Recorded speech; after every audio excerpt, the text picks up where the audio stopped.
I'm Carmine Gallo, excited to be speaking to Colin Breyer. He is co-author of the book Working Backwards: Inside Stories and Secrets from Inside Amazon.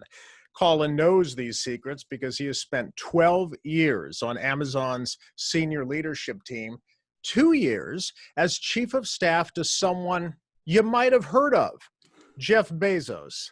Colin, do they call you Jeff's shadow? And if so, I'd like to know, what does Jeff's shadow do day to day? Yeah, internally the role it was known as Jeff's shadow, and Andy Jassy was the first person who was in that role, and I was the second. And so day to day, my day would start a little bit before Jeff came in and after Jeff left. So he usually at that time would work from about 10 a.m. to 7 p.m. So I'd come in earlier than that, make sure everything's ready, that the teams that were meeting with Jeff that day was prepped and everything. And then at the end of the day, recap, sometimes with Jeff or sometimes following up on issues that needed to be tracked down and get ready for the next day. But the time I was there, Jeff, from 10 to 7, the calendar was not my own. So I was participating in all of the meetings with Jeff. It wasn't just a technical advisor role, everything from legal issues, PR, going deep technical issues about what the website, is, how it's going to evolve, and then business issues too. So it was a great 30,000 foot view of the company, but also diving deep on issues and helping. And then there was some downtime too, where Jeff would want to bounce ideas off of someone. And that was part of my role too, is to, take a look at how we can move forward in different areas. Speaking of that 30,000 foot rule, I want you to take me to 30,000 feet. As Jeff's shadow, you were intimately involved in an idea that changed Amazon's culture, meetings, and decision-making. Take me back to a plane trip that you shared with Jeff in early 2004, when your boss, Jeff Bezos, decided to ban PowerPoint at Amazon's senior leadership meetings. So that plane ride, whenever we'd have some downtime, I'd always have more material to talk about with Jeff than actually time on the plane. For a 5-hour flight, I'd have more than 5 hours of questions or things teed up. And when we were traveling, this was, I believe it was a cross-country trip. So one of the essays we brought was an essay by Edward Tufte called The Cognitive Style of PowerPoint. And what Professor Tufte was doing is really comparing how PowerPoint deals with complex issues and how written narratives do, and just the differences between the two. So while the decision wasn't made on that plane, that was one of the key data points that got us thinking about there's got to be a better way to run our meetings. And when that decision, and Jeff pulled the trigger to say, let's switch to narratives, that was probably several weeks later in June of 2004. It was after a particularly long management meeting where there were 2 or 3 teams that presented. One of them didn't go well. These are well-intentioned, smart people presenting, and we realized we were using the wrong tool.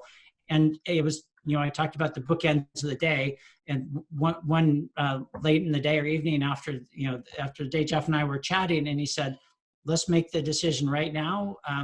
This was a Wednesday, I believe. Starting next Tuesday, which is the ST meetings, anyone who comes in is going to have to come in with a written narrative versus a PowerPoint. And that was a key turning point. There's a lot of things that Amazon did that didn't really have a defined beginning. This was the beginning in June of 2004. And it was an experiment. And if it didn't work, we would have gone back to PowerPoint. But thankfully, we didn't. And it turned out to be one of the best moves we've made at Amazon, because it just allowed us to make better decisions with about 10 times the amount of information than we would have gotten in the same amount of time with a PowerPoint or a slide meeting.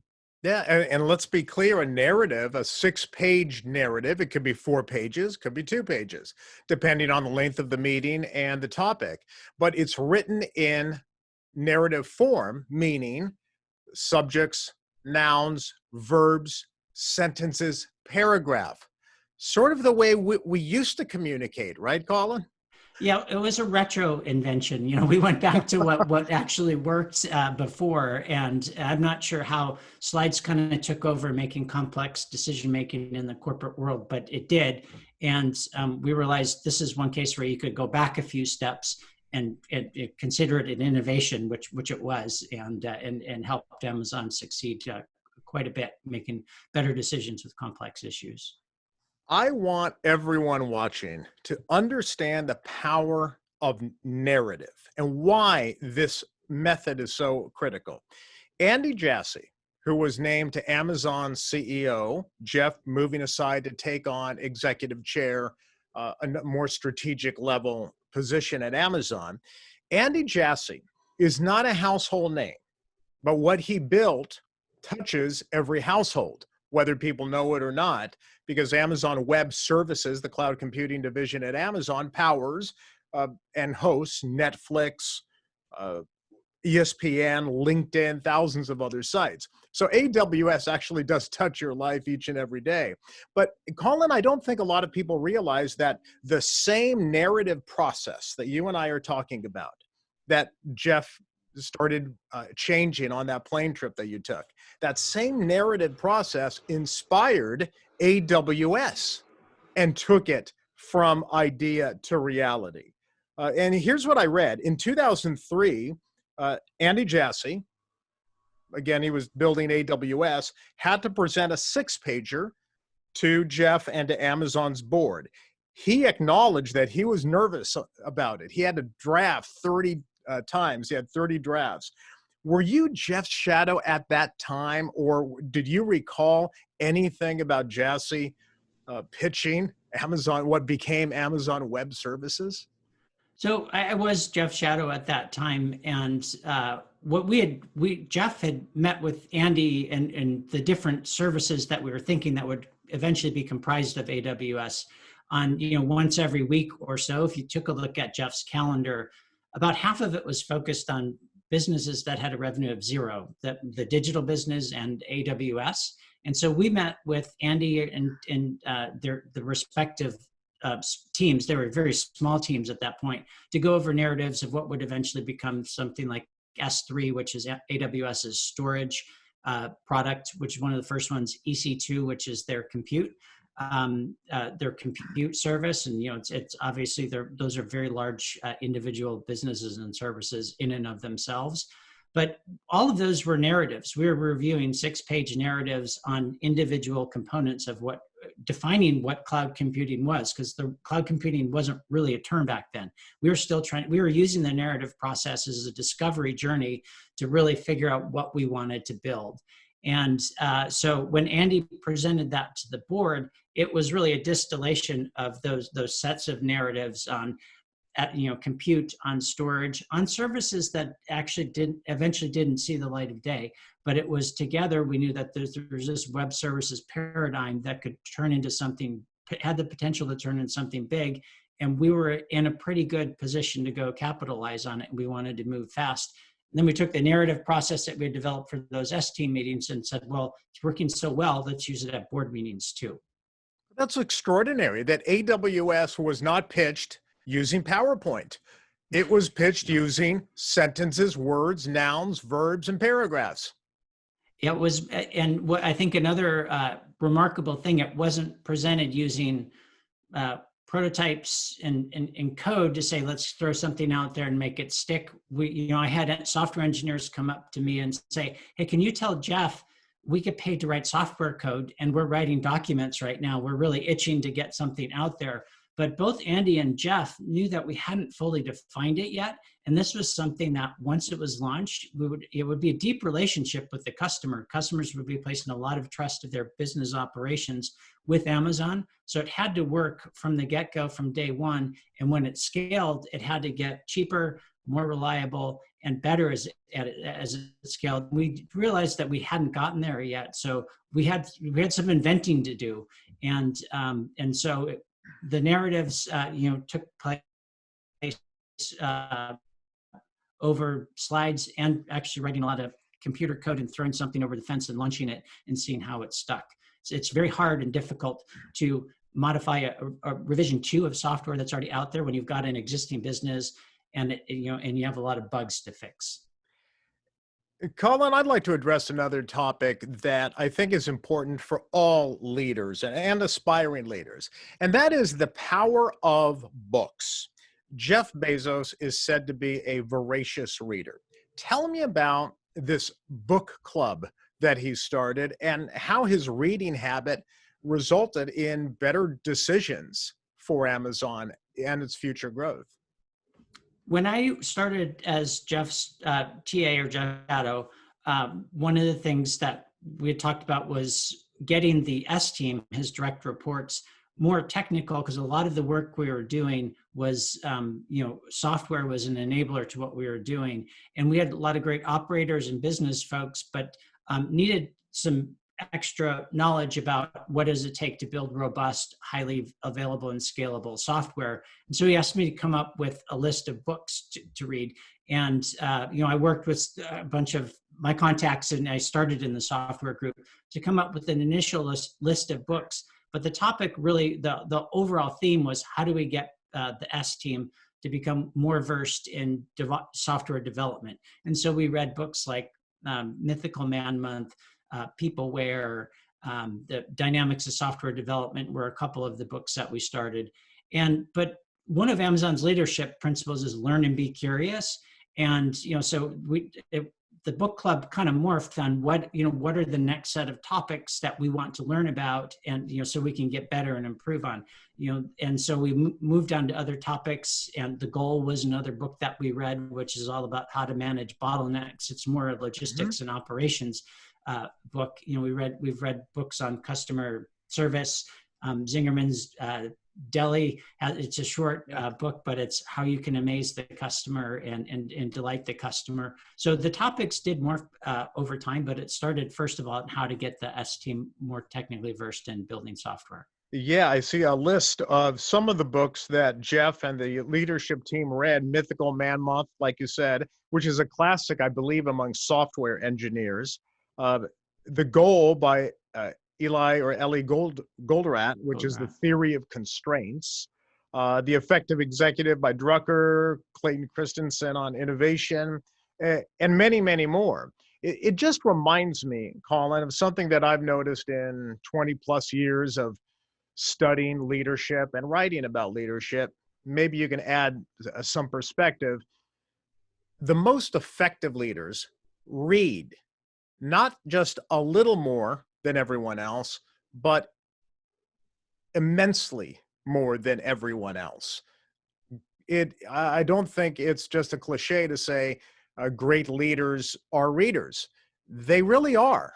And it does start at the top. Yeah, I mean, even today, most of the world's knowledge is encoded in books. It's not on web pages. And so if you're not a voracious reader, you're missing out on an opportunity to get one or two nuggets. If you read a business book, I consider it successful if I get one or two things that I can incorporate into my daily life moving forward. And it works for some of them, and you have to read it to figure out whether those are going to work for you at that time, or it may be later that you use some of those lessons too. When you were shadowing Jeff for those 2 years, and you were with Jeff Bezos from 10 a.m. to 7 p.m. every day, did you notice that he read more books than average? Did anything surprise you about his reading habits? Well, he's a very well-rounded person. The reading happened, when he was outside of the office. So I didn't see too much of that, but just he was aware of different topics. And he also is in the fortunate position where, if we wanted to learn more about that Toyota quality management system, we could actually get the top people from Toyota involved in that discussion, or Motorola, same thing. So, but the fact that he was aware of what was going on, he had read those books, and then was able to say, this is some knowledge that we want to bring into the Amazon organization. He was very effective at doing that. Did those reading clubs or his appetite for books continue well past the time when you were working directly with Jeff Bezos? Yeah, the book club continued on, just because there's more to learn. You're never done learning. Mm-hmm. And people would ask me, what is the S team reading, this month, or they're about every 6 weeks at the time. And so we had that list that people could see, well, what is everyone else getting up to speed on? Based on your experience with Jeff Bezos and your 12 years at Amazon, what advice would you give to young entrepreneurs or aspiring leaders when it comes to developing their communication skills, regardless of what field they'd like to enter? Where Jeff, I think, really shined is he has a set of core principles, and always brings those core principles out and helps people make decisions. And so the one piece of advice I would give is that if something is really important to you or your organization or your company, and if you're not tired of hearing yourself say it, you probably haven't said it enough, because this is something that you think, it's probably something that you think about on a daily basis, or I've been studying for 6 weeks, and you make a decision on here's what we want to change. But for the organization, this is maybe the first time they're hearing it, and they need to hear it over and over again and get that reinforcement, just as it took you a journey to come to that decision point. So one is to, for the important things, err on the side of over communicating and giving people the principles on why you made those decisions. The second one is I think Jeff is very good also, is he's a great inventor, but that simplify is another part of invention that I think is often overlooked, and which is what Amazon's leadership principle is: invent and simplify.